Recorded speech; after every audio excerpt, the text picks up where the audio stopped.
Because, are you filming? Yes. Oh, it's right there. Oh, that's a nice bag. Sorry, give me 1 second.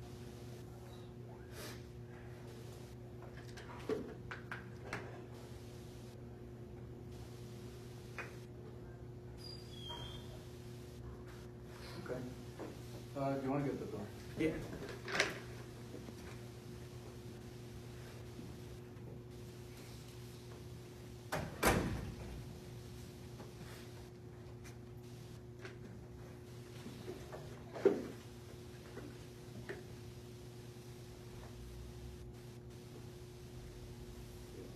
Start with the picture.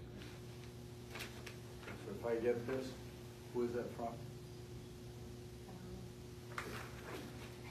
Okay. It's called Team what? Team 8. Okay, go ahead. Good afternoon, Professor Muir. We're Team 8. I'm Christian Morsel. I'm Brooke. I'm Eric. I'm William. Okay. So to start off our report, we will be given an in-depth analysis of our company, Henri Bendel. To start off, we will analyze the handbags, luggage, and accessories industry. So that's how you're defining, right? Yes. Handbag, luggage, you said? Yes. Okay. Some key, Don't worry. sorry. It's a conversation. Okay. We will focus on key trends and key performance indicators that pave the way for success in the industry. We will then focus on these key trends and key performance indicators that Henri Bendel didn't prioritize, which we felt led to their failure.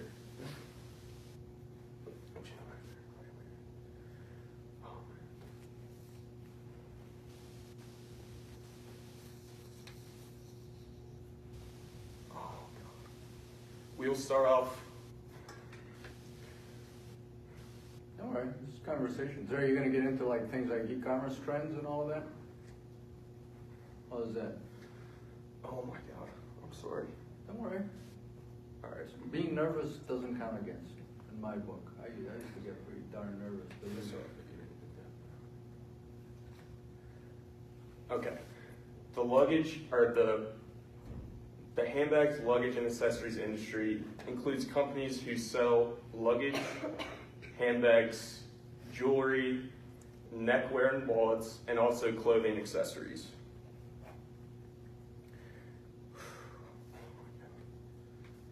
In 2017, Sorry. It's okay. Just keep going. You'll come back to it.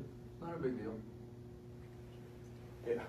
in 2017, Henri Bendel's $85 million revenue was only a small portion of Elbran's total $12.6 billion revenue. This is partly due to the use of traditional designs. If you look at figure 4 and 5, you can see Coach and Bendel's top sellers. As you can see, Bendel typically stays with the brown and white stripes. Meanwhile, Coach has a variety of different colors. In addition to the variety of different colors, in a 2017 survey, out of 1,000 online shoppers, 20 to 35% of them said they would prefer online customization as part of their online shopping experience. So can you repeat the stat on that one? So how many preferred? 25 to 30% out of 1,000 online shoppers. Okay. They prefer customization. Right? Customization in their online shopping experience, yeah. Okay. So in figure 6, you could see Coach has an option to personalize the products called Coach Create. In Coach Create, consumers can customize their handbags with different colors, keychains, monograms, straps, and other accessories. Meanwhile, Henri Bendel only offers monograms. In another survey conducted in 2018, 59% of respondents said they were more likely to purchase a product from a company who offers online customization. Oh, can you say that again? Sorry. What was the percentage? 59% of respondents. Okay. Okay. To continue this e-commerce trend, The shopping category on mobile apps has increased 54% in 2017. An example of this is seen on Black Friday, as sales through mobile apps have increased 16% from 2012 to 2016. Henry Bendel, Michael Kors, and Coach all have mobile apps. Henry Bendel's mobile app is more financial, as you can view credit, balances and limits, past transactions, but this is only if you have a credit card with the company. Kors and Coach's mobile app is more consumer-friendly and interactive, as you can chat with a stylist to get recommendations, play quizzes and games, and even shop for products on the mobile app. That's weird. Yeah. Yeah, I'm a financial company. It's I'm like not a only the fashion credit card company. too, like What the heck? nothing else, but. This is strange. Well, It explains things, right? Yeah, I'm definitely like, does. what the heck's going on with these people? What do they think? Anyway, While e-commerce is only one side of the shopping experience, William will describe the brick and mortar side. In-store experience.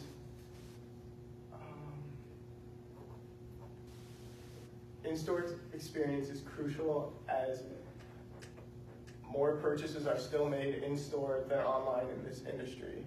According to Salesforce, 70% of buying experiences are influenced by how the consumer feels they're being treated. so over 70%? 70% based on the data. One point out highlighted in numerous reviews for Bendel's flagship store was the unhelpful nature of the sales associates. Stating bad, right? Yeah. Yeah. Stating that they were either completely ignored, or a lot of them were being bothered, or felt they were being bothered or judged on their worthiness as they were browsing the store. Also mentioned is the hassle that arose out of returning items purchased in store, noting associates not knowing the product was a Bendel product, and This is interesting. I hadn't heard this before. They were a lot more messed up than I thought they were. Wow. and customers also pointed out that when returning the product, very few of the times they actually received a full refund for their return. Okay. And if so, many times it took like 4 to 6 weeks to process, and it was just long, drawn out, and unnecessary. Competitors such as Michael Kors and Coach, their reviews did not reflect inconsistencies such as in the Bendel reviews, and let me recollect myself. Don't worry. I mean, there's an interesting pattern, right? So you get this store experience that's supposed to be really important, right? 70% of people say this in-store thing is good, right? Bendel does the exact opposite. It's like, yeah, I'm going to give you a really bad experience. By the way, I'm not giving back their money. Competitors such as Michael Kors and Coach did not reveal these trends in their reviews, showing where Bendel could improve upon and look to boost sales in this upcoming holiday season. I'll now turn it over to Eric for an in-depth look into effective expansion strategy. Yeah, just to touch on expansion, it could be either really good or really bad for companies. But in Michael Kors' case, they bought China's leading supplier in women's footwear and accessories, Jimmy Choo, for $1.2 billion. And after the purchase in 2016, they opened up 147 stores in 1 year, 43 in the U.S. and 95 worldwide. But in 2017, they opened up 159 more, and 111 were just in China. So you obviously are putting a big emphasis on the Chinese and Asian market for leather goods. In their marketing 2020 plan that they release every year, they firmly believe that Asia is a $1 billion market for handbags and accessories. But the other side of the coin for expansion, Henry Bendel, they basically failed. In between 2008 and 2009, they opened up 28 stores around the U.S., and most of them in malls. But I mean, obviously mall leases for stores are cheap, but you kind of lose some of your exclusiveness when you have a company such as Bendel and you go into a mall, because the research we found, according to the mall phenomenon, at the time in 2010 where all the stores are open, the average consumer spent maximum $110, and Bendel's products are $300, $400, $500. So why would they go to a mall to drop all that money? Whereas the flagship store on Fifth Avenue in New York, it's you feel like They're being cheap. Right, So they're going right. and say, oh, let's save some money, let's open in the mall. Like, well, nobody goes to the mall. Exactly. And we felt that they lost some of their exclusiveness when they did open up all those stores. Another thing we want to touch on for Bendel, we don't think they really found their target market per se, purely on their price point, because they really got caught in the middle, where you got your affordable luxury goods like the Coaches, the Michael Kors, and Bendel's a little bit more expensive than that, but at the same time they're not at the top quality level yet where Gucci, Louis Vuitton, Chanel are, and it's kind of hard to find your target consumer when you are kind of in the middle, because you can't market to millennials who buy the So they're expensive, affordable luxury. right. Yes. Exactly. Yeah. Are we luxury? Not quite. But Yeah, so they kind of got caught in the middle, where we pulled a stat where Michael Kors, for girls in between the age of 13 and 29, that Michael Kors and Coaches are the most owned bag.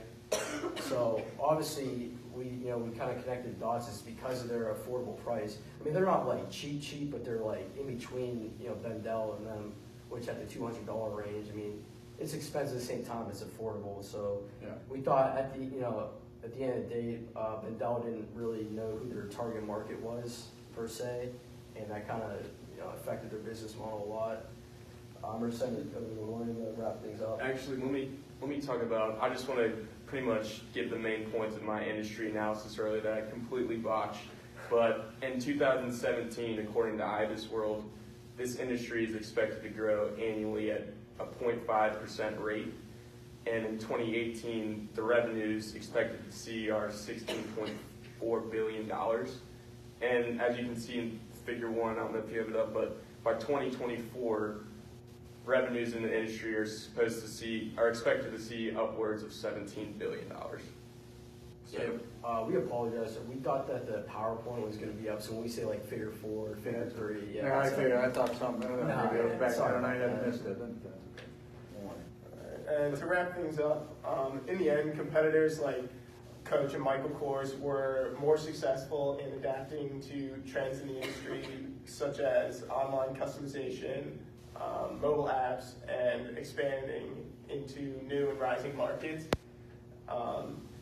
And Henri Bendel's inability to follow these key trends contributed to their downfall. Alongside that, being stuck in between the high-end luxury and affordable luxury price points